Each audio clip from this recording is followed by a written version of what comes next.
Probablemente no hay una serie de estudios que mejor hayan ilustrado la relevancia de diabetes gestacional que el estudio APO, que tiene una serie de publicaciones donde han ido evaluando distintos aspectos de la manera más eficiente posible, con la mejor evidencia, para convencernos porque es importante no solo diagnosticar las personas con diabetes gestacional, sino darles un manejo clínico adecuado. Así que vamos a partir con los criterios diagnósticos.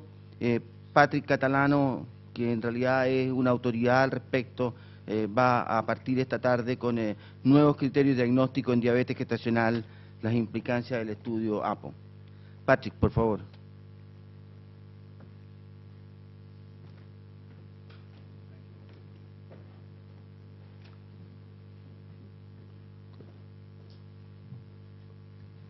Thank you very much, Dr. Germain, and I just want to also Me gustaría también agradecerles a todos aquellos que hicieron posible este viaje, que fuese tan fantástico. Gracias por la hospitalidad y gracias por darnos la oportunidad de compartir ideas y aprender de ustedes también, lo que ustedes están haciendo.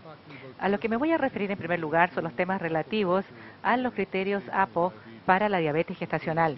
Estoy seguro que ustedes ya han visto muchos de los datos, pero lo que voy a hacer es tratar de informarles sobre el proceso que nosotros hemos organizado, qué es lo que hemos hecho y qué hacemos ahora y qué vamos a hacer en el futuro. Hay distintos criterios para el diagnóstico de la diabetes gestacional. Los criterios ADA, que aparecen acá, que son valores de ayuno en 1 o 2 horas. También el criterio ADIPS de Australia y los criterios de la OMS. Todos estos criterios se basan en el trabajo de John O'Sullivan hace 50, 60 años. Él consideró el riesgo de una mujer que desarrollaba diabetes después del embarazo. La pregunta para JAPO es si de alguna manera podemos ver temas que tienen que ver con el riesgo durante el embarazo. La definición antigua que usamos, al menos en Estados Unidos, cualquier grado de intolerancia a la glucosa con inicio o primer reconocimiento durante el embarazo. Esto fue independientemente si se usaba insulina o modificación en la dieta o si esto persistía posteriormente al embarazo. No excluía la posibilidad que la intolerancia no reconocida de glucosa puede haber antecedido el embarazo. Son personas que tenían diabetes preexistente, pregestacional, probablemente tipo 2. El fundamento para hacer el estudio HAPO es Hyperglycemia Adverse Outcomes. Bueno, la diabetes manifiesta aumenta el riesgo de resultados de embarazo adversos. ¿Qué nivel de intolerancia a la glucosa durante el embarazo se asocia con el riesgo de resultados adversos? HAPO fue un estudio observacional multicéntrico iniciado por el investigador que examinaba la asociación entre la glicemia materna y el resultado perinatal. APO no es un estudio, no testeaba nada, era un estudio observacional para ver cuál era el resultado de interés. Aquí está el protocolo, no calza muy bien en la pantalla, pero bueno. Prueba de tolerancia a la glucosa oral 75 gramos de la semana 24 a 32 de embarazo y ayuno. A 1 a 2 horas después se obtenía el plasma venoso. No era a ciegas en el centro de campo si era la prueba de tolerancia mayor de 105 o 2 horas más de 200 miligramos por decilitro o a las 36 semanas si la glucosa aleatoria era más de 60 miligramos por decilitro o menos de 45 miligramos por decilitro. Estos son los criterios. Nosotros excluimos a aquellas mujeres que la mayoría estaría de acuerdo que probablemente tenían diabetes antes del embarazo. Al final excluimos casi 750 mujeres, o sea, aproximadamente un 3%, porque no estaban a ciegas para tratamiento.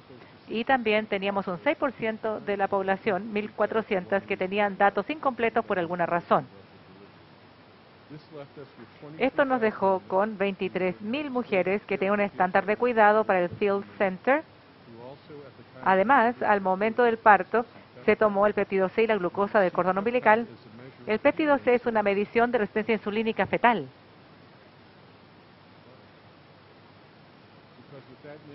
Porque el tema era que si usted extraía sangre del cordón, habría que ver cuál era la concentración, mientras que el péptido C es más estable. glucosa neonatal unas horas después del parto, antropometría a las 72 horas y también vimos otras mediciones.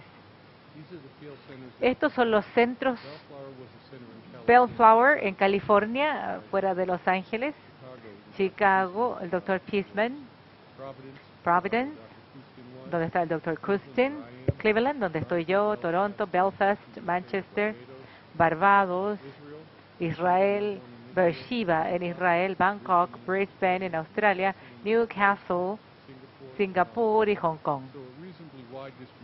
Una distribución bastante amplia, pero desgraciadamente ningún centro de América Latina o América del Sur se incluyó.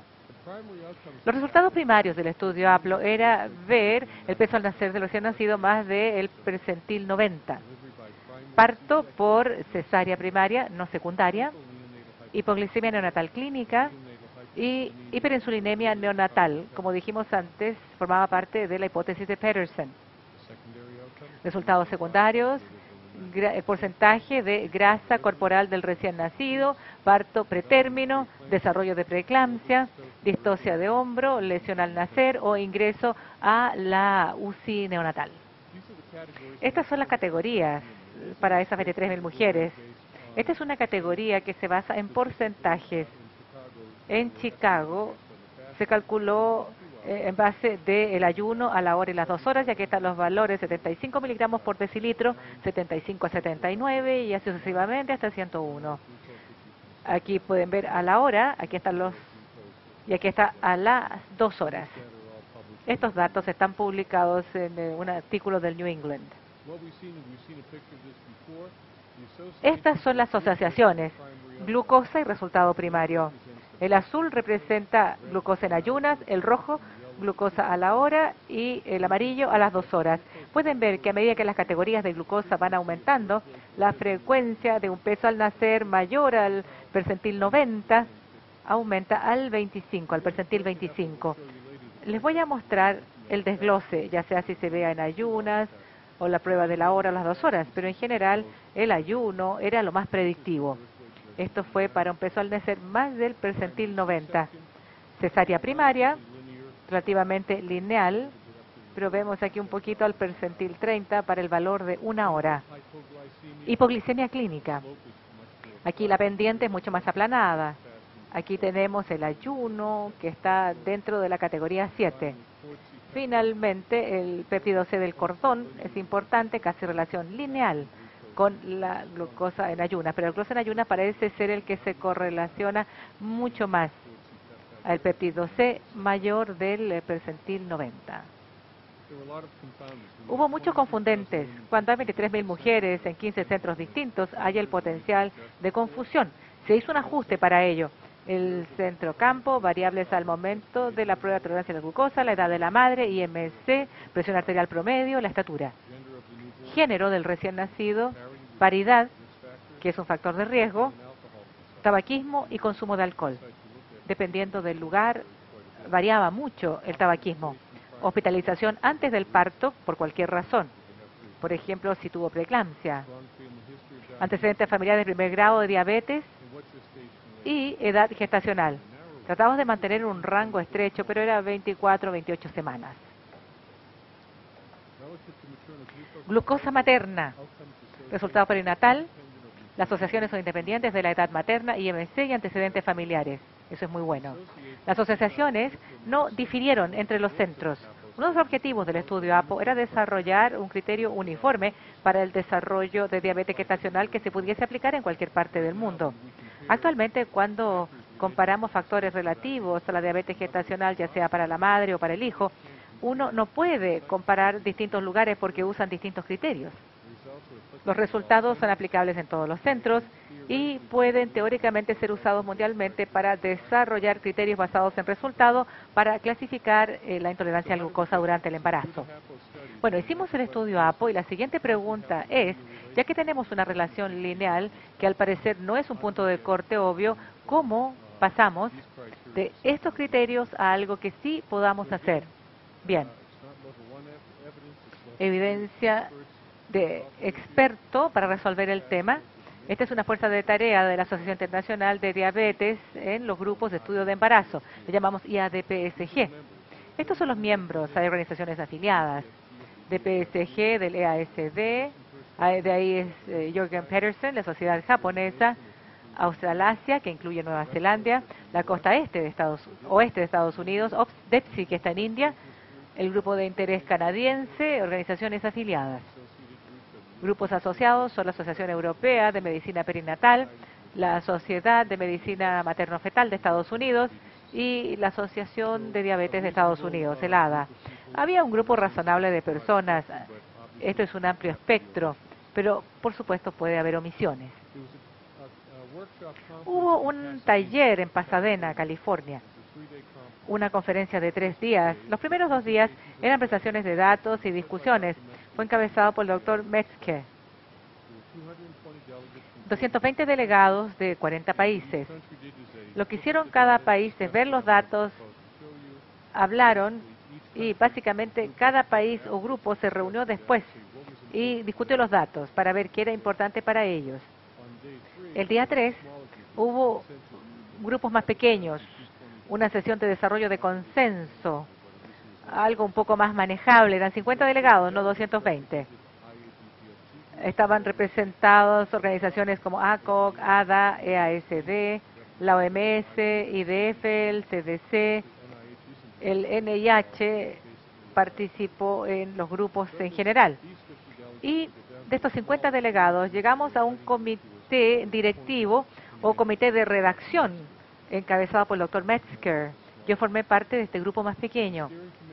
El comité directivo y el grupo de redacción se reunieron y tomaron en consideración las discusiones de la reunión de Pasadena y revisaron datos adicionales, análisis y los informes al panel de consenso sobre qué es lo que estaba pasando. Tenían que preparar un borrador para el manuscrito del cuidado de la diabetes. El panel de consenso vio informes del grupo de redacción, revisaron análisis de datos adicionales, dieron feedback, hubo cuestionarios y en la segunda reunión fue en Sorrento, Italia, en marzo del 2009. Y ahí esto fue presentado al grupo más grande, al grupo mayor. De aquí venían los datos.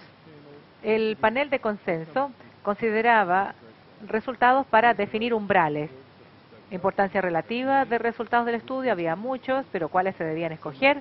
Algunos resultados están relacionados o interrelacionados y los umbrales se basaron en el odds ratio para esto, que pensamos eran criterios importantes. El riesgo de tener un niño grande, el riesgo de tener un niño con mucha grasa o el riesgo de tener un niño hiperinsulinémico.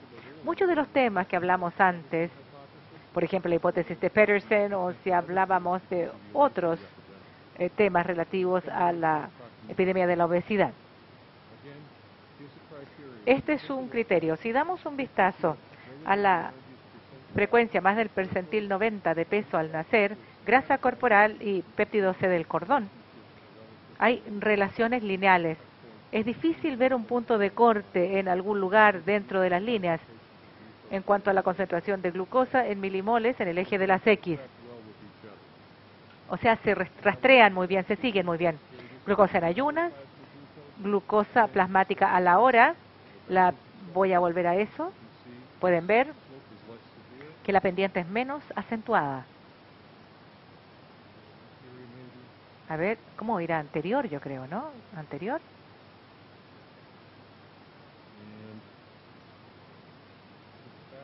Ahí está la glucosa en ayunas. Glucosa después de 1 hora. Glucosa plasmática al cabo de 2 horas. Es bastante lineal. Y vamos a volver a eso en un minuto. La siguiente pregunta es, ¿cuánto riesgo es demasiado? ¿Cómo se usa ese criterio? Que estamos lidiando con un panel de expertos. Nadie tiene una noción preconcebida. Se requiere evidencia estadística, frecuencia de resultados. La idea era que teníamos que dar un vistazo al umbral promedio para todos los criterios. Peso al nacer, péptido C del suero del cordón y el percentil de grasa corporal. Nosotros pensábamos que esto era la base que debíamos ver. La siguiente interrogante es, ¿cuánto más alto hay que ver de la basal? Vimos un criterio que se basaba en 1.5 odds ratio, 1.75 odds ratio y 2.0 odds ratio para estos resultados. Pueden ver que todo está en miligramos por decilitro. Mientras más bajo el odds ratio, más baja la glucosa. Mientras más alto el odds ratio, más alta la glucosa. Y se puede ver que cuando uno ajustaba el odds ratio, la glicemia materna como variable continua se relacionaba con resultados primarios. Y todo fue estadísticamente significativo. Lo que no llegó a significancia era la hipoglicemia neonatal. Si vemos las variables continuas y resultados secundarios, el odds ratio es significativo, excepto hiperbilirrubinemia, ingreso a la UCI.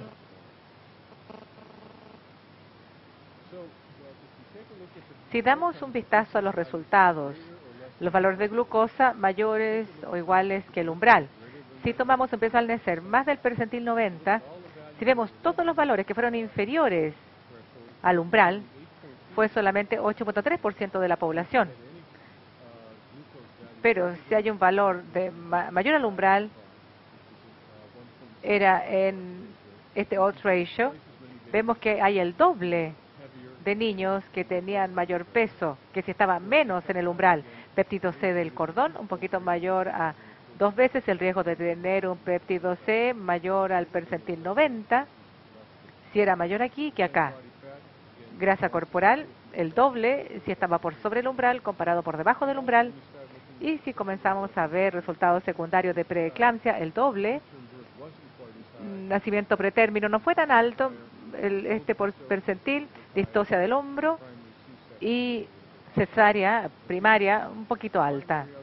Estos resultados primarios se decidieron antes de llegar a los umbrales que finalmente obtuvimos. La siguiente pregunta es, ¿cuál es la importancia de esa medición de glucosa? El tema es que no se correlacionan muy bien entre sí, cada una independientemente agrega algo. Puede que haya significancia estadística por los grandes números, pero no había una buena correlación mutua. Se supone que a la hora y 2 horas de ayuno es independientemente importante de utilizar. No pudimos eliminar una. Esta es la diapositiva que me parece la más importante. El diagnóstico de diabetes gestacional, usamos un umbral de 1.75. Aquí están las mediciones de glucosa en milimoles por litro versus miligramos por decilitro. En ayunas, valor a la hora, a las 2 horas. Si tenemos algún valor que fuera elevado, a ver, comencemos con la glucosa en ayunas. 8.3% de la población se clasificaría como teniendo diabetes gestacional, si todo lo que usamos fuera la glucosa en ayunas.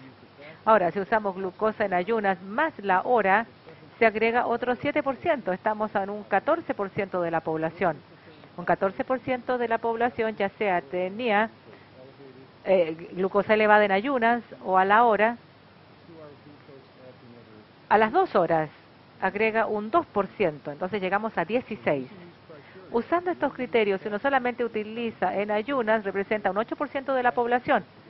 Ayuna más 1 hora, 14%, pero deberíamos incluir esas 2 horas, porque ahora llegamos al 16%, estamos agregando mucho menos de población. Pero cualquier valor le da el diagnóstico de diabetes gestacional. Me quedo acá. Quiero asegurarme que no haya ninguna pregunta. En lugar de tratar de revisar toda la presentación y esperar por las preguntas al final, prefiero ver si es que tienen preguntas ahora sobre cómo llegamos a los criterios que se publicaron. ¿Tienen alguna pregunta? ¿Hay preguntas? Todo estuvo perfectamente claro. Allá hay una. Hay que pasar un receptor al doctor. La tasa de partos.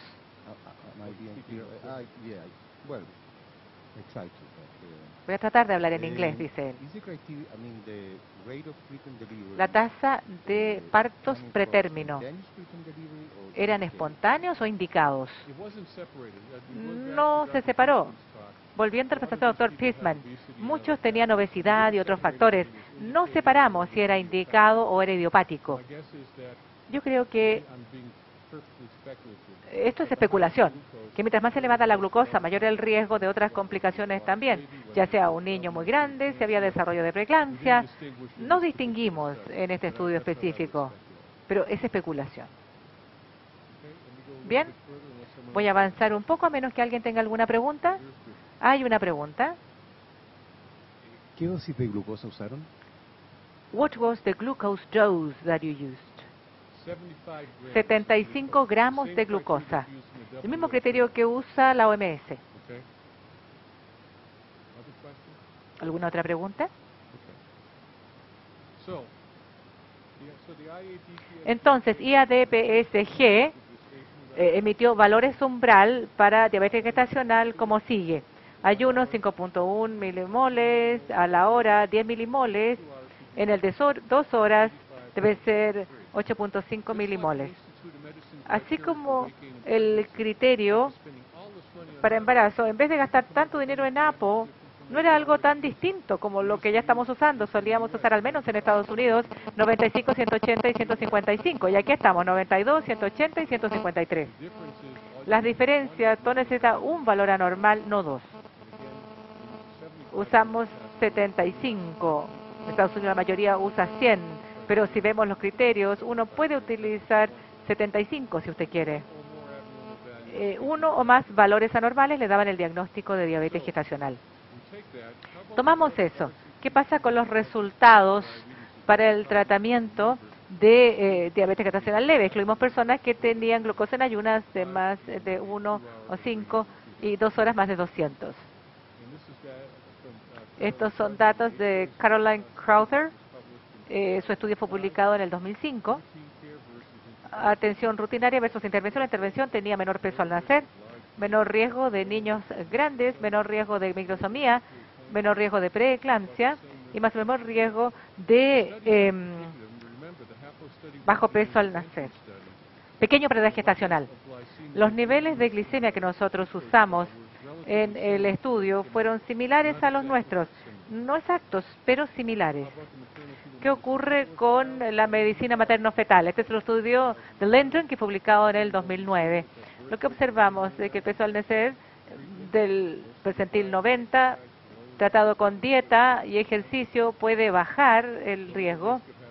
Baja el riesgo cuando tiene un péptido C elevado, se reduce el riesgo, pero no significativamente. Con admisión a la UCI neonatal, distocia de los hombros se redujo y el riesgo de preeclampsia se redujo.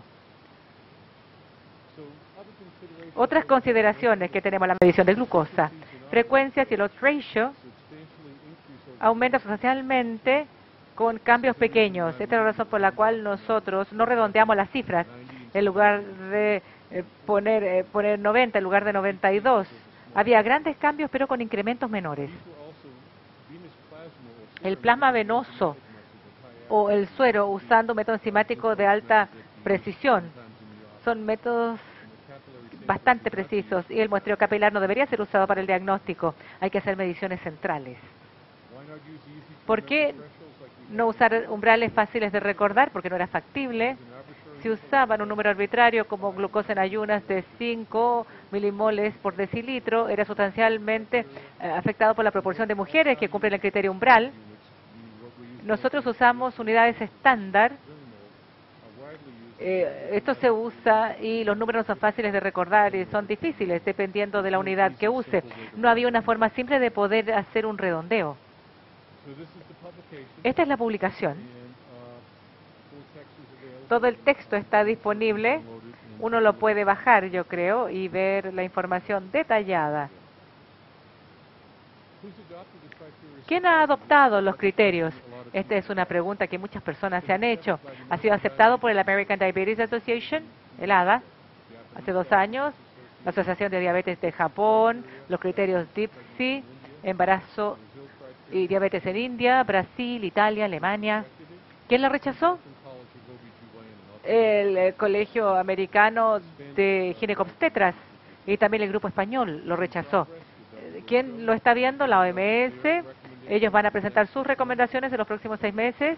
Está bajo consideración el NIH, el ADIPS de Australia y el Reino Unido.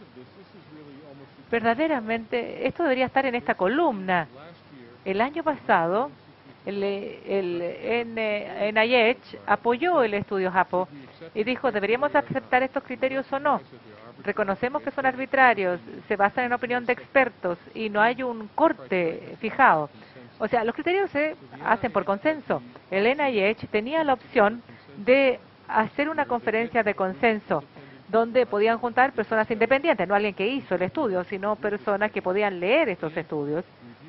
Y revisaron toda la literatura, hicieron una conferencia de un día, eso se va a hacer en octubre del 2012. Si en esa reunión específica el NIH tiene una conferencia y las personas van a dar su opinión, aquellos que quieran mantener criterios de rutina se van a quedar con los de ellos y al final de la conferencia el NIH va a llegar a un consenso, si los aceptamos o no. El ejemplo que les puedo dar de una conferencia de consenso de NIH es el uso de corticoides para ayudar a la modulación pulmonar pretérmino.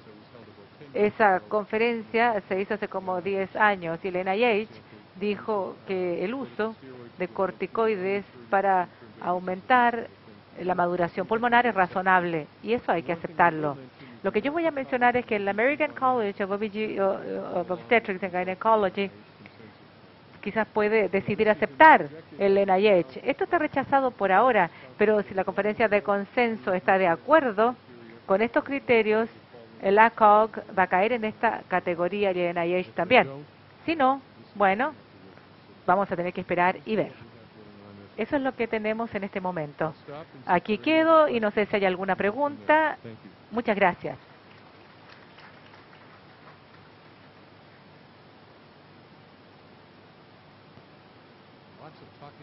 Están hablando entre ustedes, ¿ah?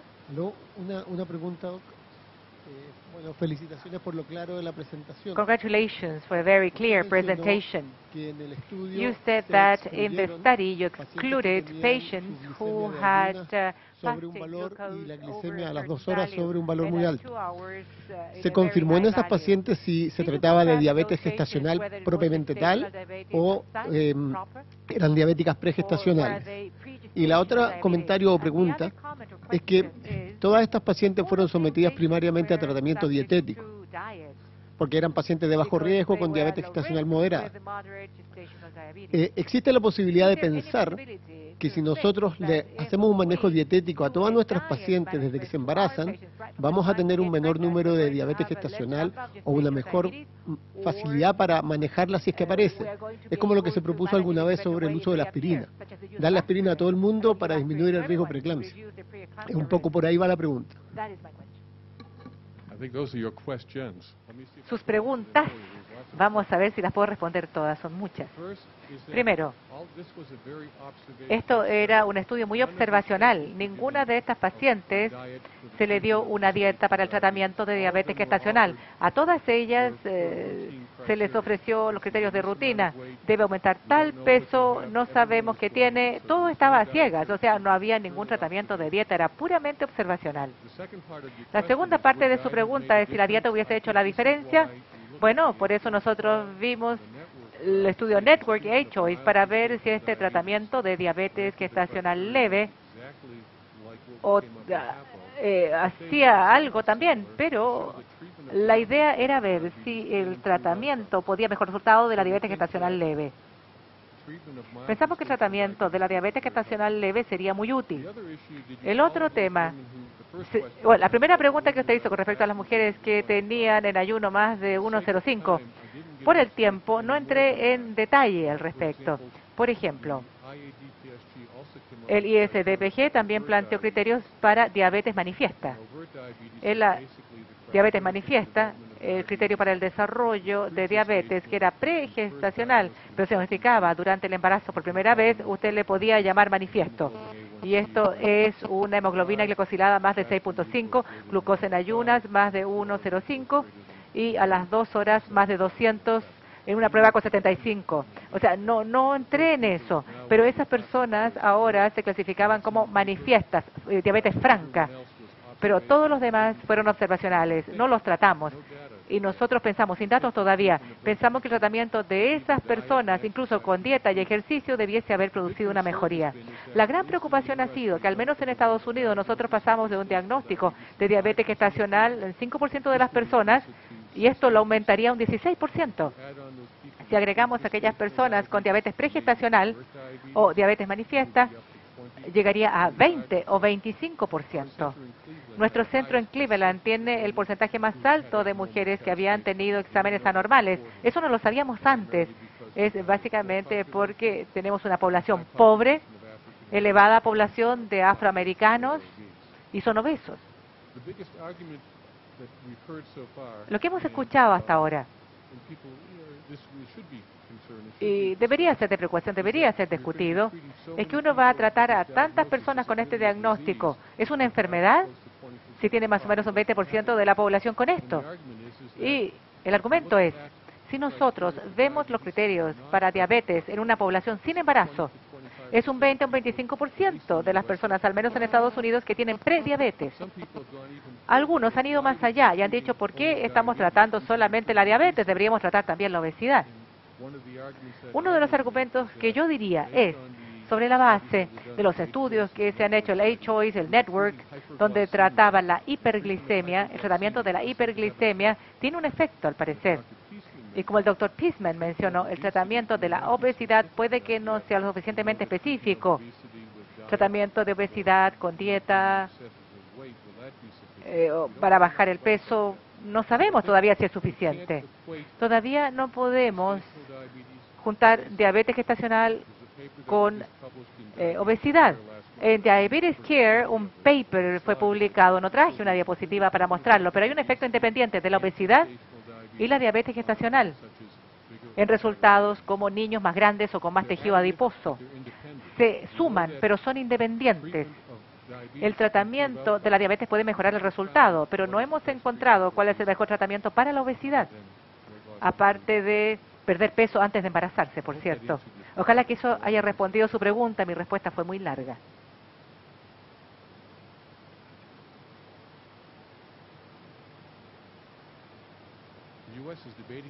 Estados Unidos está debatiendo esto todos los días y son 2 preguntas nada más, imagínense.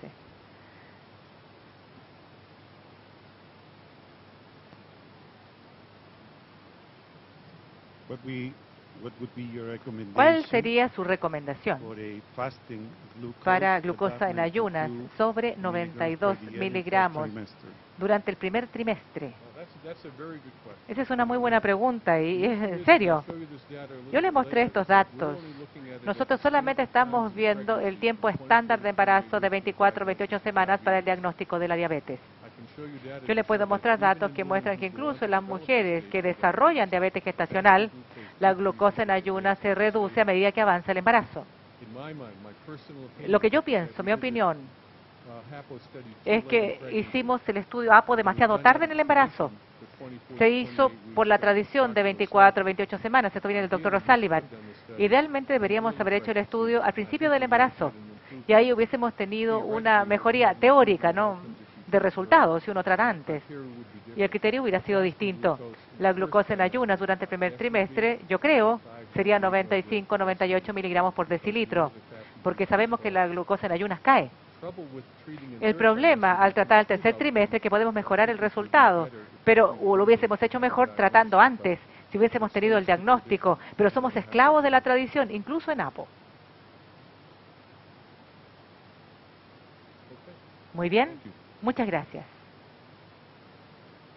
Que probablemente algunos que están aquí, tal vez es el momento de hacer una pregunta. ¿Alguien sabe, alguien ha escuchado acerca de la hipótesis de Pedersen? Que levante la mano el que ha escuchado de eso. Bueno, menos del 5%. Es un concepto que fue planteado hace muchos años atrás, pero que nuevamente a la luz de las evidencias, y para lo cual hubo que tener un cambio en la expresión fenotípica de las personas, ha necesitado ser revisitado porque puede explicar algunos de los fenómenos que estamos viendo durante el embarazo. Sylvie nos va a ilustrar al respecto. Acaba de publicar una excelente puesta al día en el American Journal de Obstetricia. Así que, Sylvie, por favor.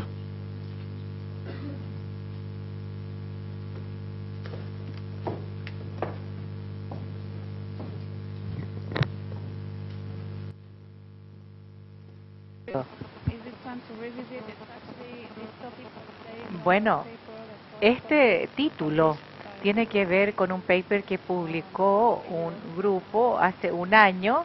La hipótesis de Pedersen es el tiempo de volver a estudiarla. Estuvimos hablando de la comida. Y acá hay algo al respecto.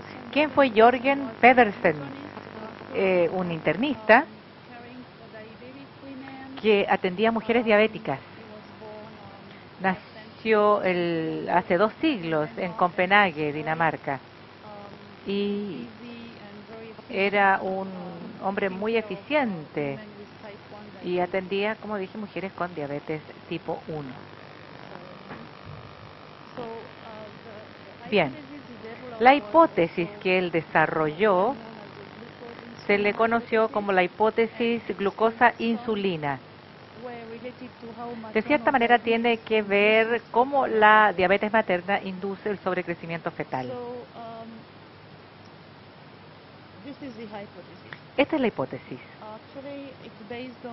Se basa en la forma en que la glucosa cruza la barrera placentaria. Jorgen Pedersen planteó la idea que la glucosa del plasma fetal, que la glucosa del plasma materno aumenta, pasa a la placenta, de ahí la glucosa del plasma fetal aumenta, y eso hace que aumenten las células B fetales y eso produce que aumente la insulina fetal. La insulina fetal es un factor responsable del crecimiento excesivo fetal. Volvamos un paso más atrás. Un concepto importante que tener presente cuando uno habla de esta hipótesis es que la insulina, a diferencia de la glucosa, no cruza la barrera placentaria. Esto pasa, la insulina no cruza, lo que cruza es el IgG unido a la insulina. Si uno quiere tener un efecto de glucosa durante el embarazo en el feto, va a ser solamente la glucosa materna. Y si aumenta la insulina al lado del feto, va a ser porque el feto aumenta su propia síntesis insulínica. Bueno, la pregunta es, ¿cuál es el factor que hace que el niño engorde? Durante esta presentación principalmente me voy a referir a 2 factores, la glucosa, los lípidos y todo ello en relación a la insulina. Hablemos de la glucosa, los conceptos. Sabemos, y estos son datos del grupo en Cleveland, que la diabetes materna modifica el crecimiento fetal y la composición corporal. Todos saben que los niños que nacen de una madre con diabetes gestacional tienen mayor peso, pero esto se ha publicado ya varias veces, que la adiposidad de este feto también aumenta, así como el peso al nacer. El niño de una madre con diabetes gestacional y madre diabética tipo 1, no solamente es más grande el niño, sino que tiene una mayor cantidad de tejido adiposo. ¿Qué es lo que se cree con respecto a la glucosa? Esto se basa en el hecho que la glucosa es un sustrato importante para el tejido de la unidad placenta-feto. Se oxida, y esto es importante tenerlo en mente, el porcentaje de consumo de oxígeno, básicamente la glucosa, menos lípido y un poco de otros sustratos. O sea, durante muchos años, desde el inicio del siglo pasado, las personas pensaban que la glucosa era como un combustible para el feto. Si modificaba eso, iba a modificar el crecimiento fetal, porque los otros sustratos no tenían una gran importancia. Cuando esta teoría se basaba en las fuentes de carbono que se oxidan. Esto es completamente cierto, pero se basa en la oxidación. Esto se calculó en comparación con las ovejas fetales. El feto humano usa más glucosa que el feto de las ovejas, insisto en eso. No es lo que se almacena, sino lo que se utiliza. No estaban viendo el porcentaje de combustible que se va a depositar, almacenar. Esta es una teoría que siguió durante muchos años y recientemente en el estudio APO, un estudio internacional conducido por el Dr. Metzger en Chicago y publicado en el 2008. Ahí se publicaron los primeros datos del estudio APO. Lo que se trató de hacer es ver la relación que había entre la glucosa y los resultados primarios. Aquí se confirmó la hipótesis de Peterson. Si uno mira aquí al lado izquierdo, cuando uno aumenta, este es el porcentaje de peso al nacer, cuando el peso al nacer aumenta, en función de las cosas de categoría, también hay un aumento en la insulina en el cordón umbilical. Esta es la relación en que el feto recibe más glucosa y por eso va a sintetizar más insulina. 60 años después de haber sido planteada, esta hipótesis finalmente se confirmó. En nuestro grupo pudimos confirmar, en cierto grado, el tema de la glucosa. Y si uno compara los parámetros metabólicos en mujeres delgadas, obesas y mujeres con diabetes gestacional, no es de sorprender que la glucosa materna es más alta. No, ahora estamos hablando del tamaño neonatal. Cuando uno mira el cordón umbilical, la concentración de niños, de madres con diabetes gestacional obesa son más hiperglicémicos e hiperinsulinémicos. Todo va en la misma dirección. Como les mostré antes, que hay un paralelo entre la composición corporal del neonato. Hay neonatos de obesos, de diabetes gestacional. Toda la diabetes gestacional que vemos es de obesas, básicamente. Hay más masa grasa. Y es lo mismo si es obeso o obeso, más diabetes gestacional y más masa grasa. Todo, por ende, va en la misma dirección. Quería que ustedes fueran a la parte celular y entender los principios. Cómo se produce la grasa a partir de la glucosa. Más glucosa, más insulina, más grasa. Se sabe que uno puede producir grasa, síntesis de triglicéridos, a partir de sustratos que no son lípidos, como los carbohidratos, glucosa, lactato, piruvato, aminoácidos y ácidos orgánicos de cadena corta.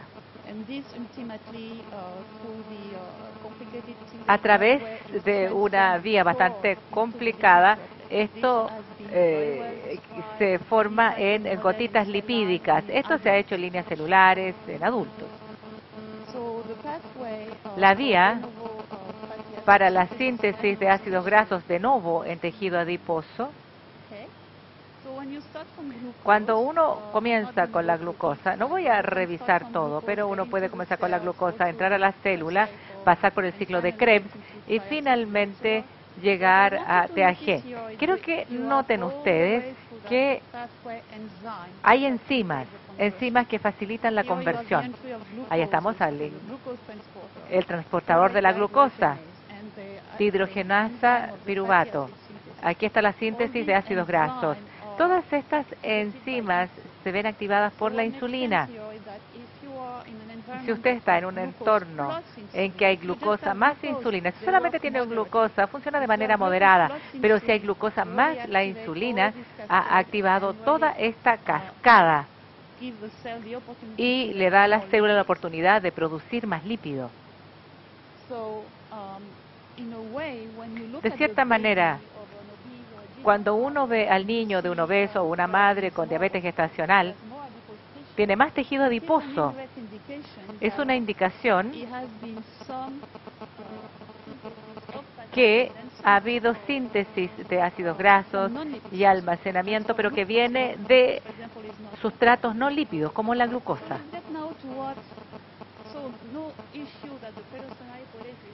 Las limitaciones de la hipótesis de Pedersen: demasiada glucosa, demasiado tejido adiposo.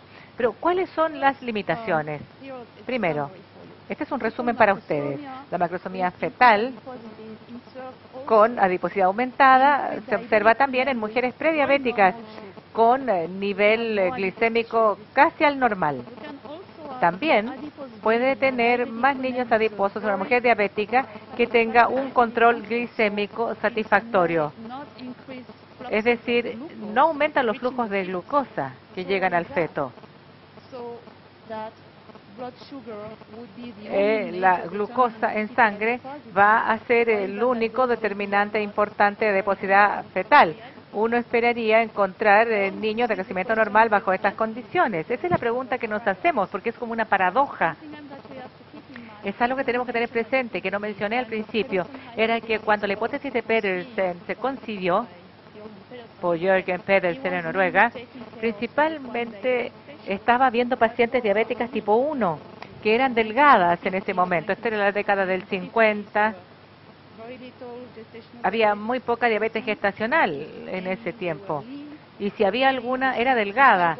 Por eso, el tipo de sustrato que la madre le pasaba al feto era glucosa. Esto es muy distinto. Esta mañana, cuando se hablaba de la dieta, de la obesidad, lo que viene de la madre no solamente es glucosa, sino que también hay distintos combustibles, especialmente los lípidos. Ahora vamos a ver cuál sería el concepto de los lípidos en cuanto a la adiposidad fetal. Les conté antes, ya hablé de la idea que hay precursores no lipídicos que pueden ser sustrato para una mayor cantidad de lípidos en el niño, pero no hay que olvidarse que también puede producir grasa a partir de los ácidos grasos, especialmente los que se obtienen de la dieta.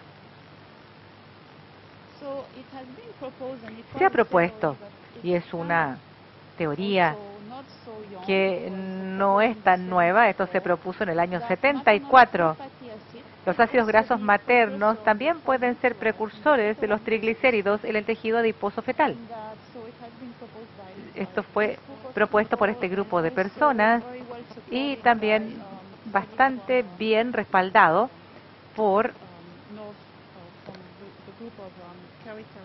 el grupo de Teramon en Finlandia.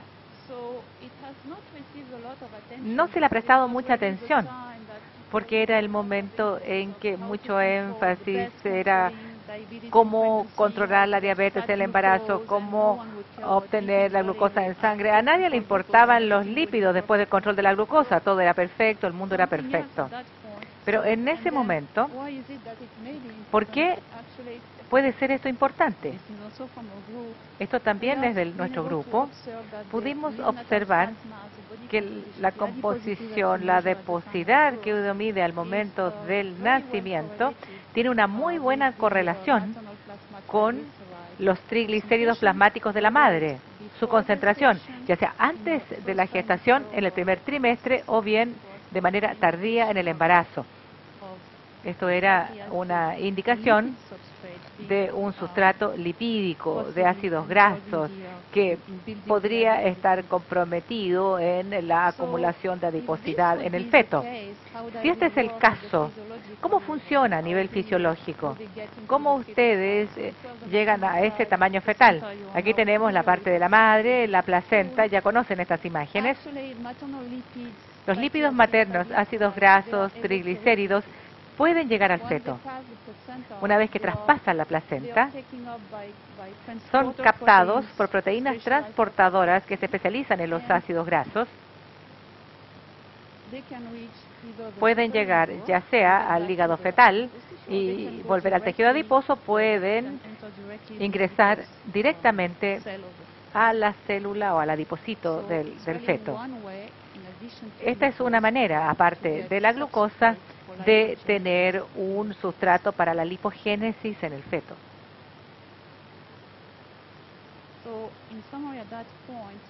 En resumen,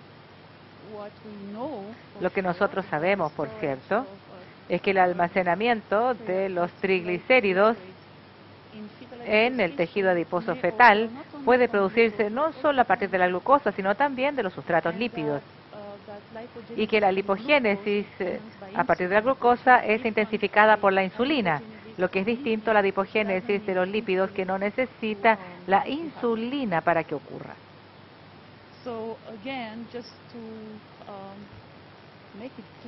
Para que quede claro, voy a enfatizar una vez más. Si usted está en la situación en que tiene hiperinsulinemia fetal, esto sugiere que la glucosa es el sustrato para la lipogénesis fetal, porque la insulina va a aumentar la activación de la glucosa y la transformación a lípido. Pero si usted está en la situación de una insulina fetal moderada, sugiere que son los lípidos que son los sustratos para la lipogénesis fetal. Todo esto va a depender de la madre, si está controlada por dieta o si fue prediabética o obesa. Todo eso hay que tenerlo presente. Ahora voy a referirme a este tema que es importante. ¿Cómo es que la placenta se enfrenta a los distintos tipos de sustratos? Esta es una diapositiva compleja. Vamos a tratar de hacerla simple. Les dije que cuando uno pasa de la parte materna a la parte fetal, circulan triglicéridos o circulan ácidos grasos. Hay una gran cantidad de enzimas muy complejas que existen en la placenta. No las voy a revisar, pero los ácidos grasos son transportados fácilmente a la circulación fetal. Otra posibilidad que ocurre en la placenta es que esos ácidos grasos no tienen que cruzar directamente la placenta, sino que se pueden quedar en ella, almacenar, y puede haber una placenta grasa, como hay un hígado graso. Los triglicéridos no cruzan directamente la placenta. Primero tienen que ser descompuestos por las lipasas a nivel de la barrera placentaria y posteriormente se convierten en ácidos grasos. Un problema con esta imagen, que viene de una publicación seminal, es que durante mucho tiempo la enzima, el transportador de los lípidos en la placenta humana, no se conocía mucho. Esa es la razón por la cual las personas piensan que los lípidos no cruzan muy bien la placenta y no tenemos para qué preocuparnos de los lípidos, porque la glucosa es el sustrato preferencial, entonces para qué preocuparse de los lípidos. Pero ahora sabemos que esta maquinaria es muy sofisticada, muy eficiente, muy regulada y que los lípidos sí pueden traspasar. Vamos a ver un diseño de estudio que efectuó nuestro grupo. Obtuvimos tejido, información al momento de una cesárea programada. Acá, bueno, obtuvimos la antropometría materna y neonatal. El propósito era saber cuáles son los cambios moleculares que ocurren en la placenta. Vimos microarray en la placenta. Una vez que hay una condición metabólica especial de la madre, esto modifica algunas vías moleculares placentarias. La tecnología de microarray es para ver esta caja negra y decir, a ver, ¿cuál sería el cambio importante que se produce al ocurrir un cierto evento? Esta es la misma cohorte que les describí antes: control, diabetes gestacional, y diabetes tipo 1. Algunos números, 3 grupos, distintos fenotipos, muy obesas acá, con diabetes gestacional, muy delgadas, la tipo 1. Aquí tenemos ácidos grasos normal, la tipo 1. Y en cuanto al feto, esto es normal, este índice estaba aumentado, el índice ponderal estaba aumentado, la hiperinsulinemia es más alta en los niños de diabéticas tipo 1, quizás las células beta estaban más activadas comparado con las de las madres con diabetes gestacional. Aquí entonces estamos viendo la placenta. Un resumen sobre el tipo de genes que modifican las vías metabólicas bajo esas condiciones. Aquí está el nivel de expresión del gen en la placenta. Cada columna es un paciente y cada línea, este es un gen, otro gen, otro gen. Si vemos el patrón global, azul es un gen no muy expresado y el rojo extremadamente activado. Si vemos la placenta de las mujeres con diabetes tipo 1, uno ya puede obtener información que hay genes relacionados con la glicosilación que estaban activados. Si vemos el grupo de pacientes con diabetes gestacional obesas, hay un distinto patrón. Estos no eran los genes relacionados con la glucosa, eran azules, no estaban expresados. Lo que sí se expresaba eran los genes que tenían que ver con el metabolismo lipídico y el transporte lipídico. La placenta reaccionaba a la condición metabólica de la madre de una manera muy distinta. Nosotros no esperábamos eso al principio.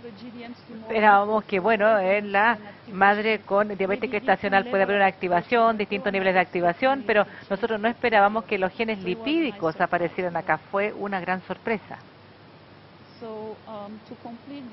Para completar este estudio a nivel celular, el tipo de genes, si uno se enfoca en la parte más abajo acá, este es el cambio de genes comparado con la placenta magra. Aquí tenemos fosfolipasa A2, 3 veces más expresado que en aquella no grasa. Aquí vemos modificación, ácidos grasos, el transportador estaba muy modificado en las madres con diabetes gestacional. Estos eran genes que facilitaban el ingreso de ácidos grasos a la circulación fetal. Este es un corte transversal de la placenta, la sangre materna está acá, tejido placentario, células endoteliales del feto. Todas estas enzimas estaban ahí y facilitaban el ingreso de los lípidos a la circulación fetal. Vamos a enfocar en la imagen de arriba el otro tipo de gen que estaba aumentado en la madre con diabetes gestacional. Estos genes facilitan la síntesis de esteroides, colesterol, etcétera. A nivel celular, cuando vemos las células placentarias, no tengo acá la diapositiva. Una placenta de una mujer con diabetes gestacional obesa o delgada. Decidimos tomar las células placentarias y ponerlas en un cultivo y agregar glucosa o ácidos grasos y ver cuál sería el mejor sustrato. En rosado es la acumulación de grasa. Células control, que no se han incubado con nada. Incuba células placentarias con glucosa, tiene un poquito de acumulación. Usted incuba con ácido graso, mucho lípido. Aquí tenemos ambos, oleato y glucosa. Pero no hay mucho más. Esta es una indicación que, contrario a lo publicado por muchos años, o lo que se pensaba en muchos años, los ácidos grasos son un muy buen sustrato para la unidad fetoplacentaria. Se quedan en la placenta, se almacenan ahí y pueden traspasarse a la circulación fetal. En conclusión,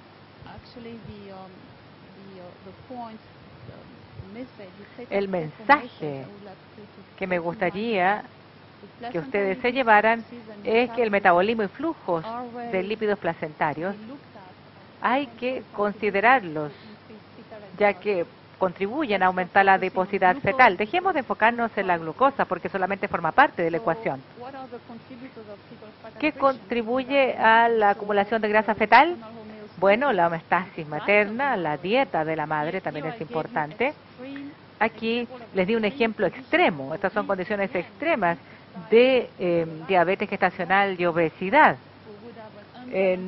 Cuando hay una dieta desequilibrada con mucha grasa saturada, les mostré que el palmitato, que es un ácido graso saturada, se transporta muy bien hacia la circulación fetal y puede ser un problema. La placenta puede manejar los sustratos lipídicos y a cierto nivel, aunque no se ha demostrado en el ser humano, solo hemos experimentado en ratas, los lípidos también pueden estimular las células beta.